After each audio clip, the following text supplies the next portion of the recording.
हम पढ़ेंगे class 10th का chapter number 1 real numbers.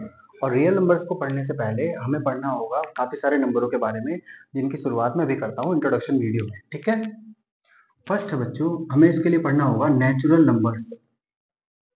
Natural numbers बच्चों, ये नंबर्स वो नंबर्स होते हैं जो हमें नेचुरली मिले। हम ये सोच सकते हैं जैसे कि 1 2 3 4, 1 2 3 4 5 अप टू इंफिनिटी तक। बच्चों इन नंबर्स को हम नेचुरल नंबर्स की कैटेगरी में लेके आते हैं।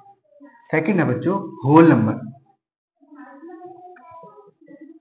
होल नंबर्स बच्चों, ये नंबर्स जीरो से स्टार्ट होते हैं। 0 1 2 3 4 5 अप टू इंफिनिटी।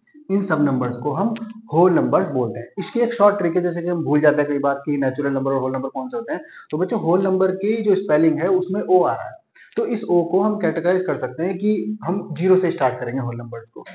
तो इस तरीके से ये होते हैं होल नंबर। तीसरे होते हैं बच्चों इंटीजर्स। इंटीजर्स बच्चों, इंटीजर सारे पॉजिटिव नंबर और सारे नेगेटिव नंबर और जीरो को इंक्लूड करके, इन सबको हम क्या बोलते हैं, इंटीजर्स। जैसे हम 1 2 3 4 5 अप टू प्लस के इंफिनिटी, और -1 -2 -3 अप टू माइनस के इंफिनिटी, ये सब नंबर्स इंटीजर्स होते हैं। और इंटीजर्स को हम नंबर लाइन पे भी शो कर सकते हैं। जैसे हम नंबर लाइन बनाते हैं इस तरीके से, यहाँ मिड में हम जीरो लिखते हैं, 0 1 1 2 3 अप टू इस तरीके से इंफिनिटी तक, पॉजिटिव इंफिनिटी। यहाँ पे -1 -2 -3 इस तरीके से माइनस के इंफिनिटी तक। इन सब को हम क्या बोलते हैं, इंटीजर्स। थर्ड कैटेगरी है नंबर्स की रेशनल नंबर। रेशनल नंबर्स बच्चों, ये नंबर्स वो नंबर्स होते हैं जिनको हम p अपॉन क्यू की फॉर्म में लिख सकते हैं। जिनको हम p अपॉन क्यू की फॉर्म में लिख सकते हैं, लेकिन इसके साथ एक कंडीशन है कि q कभी भी जीरो नहीं होना चाहिए। मतलब जो ये q है, डिनोमिनेटर जो है, ये जीरो नहीं होना चाहिए। अगर जीरो है तो वो रियल नंबर की कैटेगरी में नहीं आएगा। इसके एग्जाम्पल हो सकते हैं जैसे 1/3, 2/5, 7/9। कोई भी फ्रैक्शन जो कि p अपॉन क्यू के फॉर्म में हो, उसको हम किसकी कैटेगरी में लेके आएंगे, रेशनल नंबर्स। क्या सारे नेचुरल नंबर रेशनल नंबर है? हाँ, सारे नेचुरल नंबर रेशनल नंबर है, क्योंकि हम 2 के अपॉन में भी 1 लिख सकते हैं, 2 के अपॉन में भी 1 लिख सकते हैं। तो ये हुआ ना p अपॉन क्यू की फॉर्म में।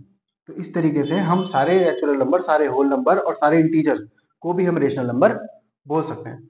बच्चों फिफ्थ कैटेगरी है इरेशनल नंबर। इरेशनल नंबर्स, अब इरेशनल नंबर की काफी सारी डेफिनेशन है। जैसे कि हम पहली डेफिनेशन ये पढ़ सकते हैं कि जो नंबर p अपॉन क्यू की फॉर्म में नहीं है वो इरेशनल नंबर है। जो नंबर p अपॉन क्यू की फॉर्म में नहीं है उसको हम इरेशनल नंबर भी बोल सकते हैं। या फिर इसकी एक और डेफिनेशन है बच्चों, कोई भी प्राइम नंबर अगर अंडर रूट के अंदर है, स्क्वायर रूट के अंदर है, तो उसको हम इरेशनल नंबर की कैटेगरी में लेके आ सकते हैं। जैसे हम एग्जांपल लिखे कि √2, √3, √5, तो ये सब नंबर कैसे हैं, इरेशनल नंबर। और एक पाई भी एक इरेशनल नंबर है। ये एग्जाम में बहुत ज्यादा पूछा जाता है कि पाई का आपको क्वेश्चन में दे देगा कि पाई रेशनल नंबर है कि इरेशनल नंबर, तो आप वहां पे आप याद रखोगे कि पाई एक इरेशनल नंबर है। हालांकि हम पाई की वैल्यू 22/7 लिख सकते हैं, लेकिन वो 22/7 उसकी एग्जैक्ट वैल्यू नहीं है। उसकी एग्जैक्ट वैल्यू आती है 3.14 समथिंग समथिंग। मतलब कि ना तो वो कभी डिवाइड होता, पूरा पूरा डिवाइड भी नहीं होता, और पूरा पूरा रेशनलाइज भी नहीं होता। उसको हम बोलते हैं पाई। ये हो गया हमारा इरेशनल नंबर। अब बच्चों सिक्स्थ कैटेगरी आती है रियल नंबर्स।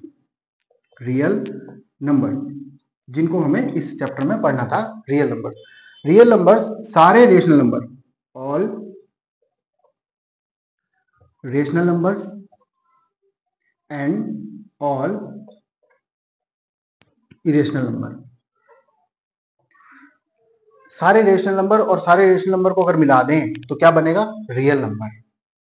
ओके, आज की क्लास यहीं पे समाप्त होती है। Thank you.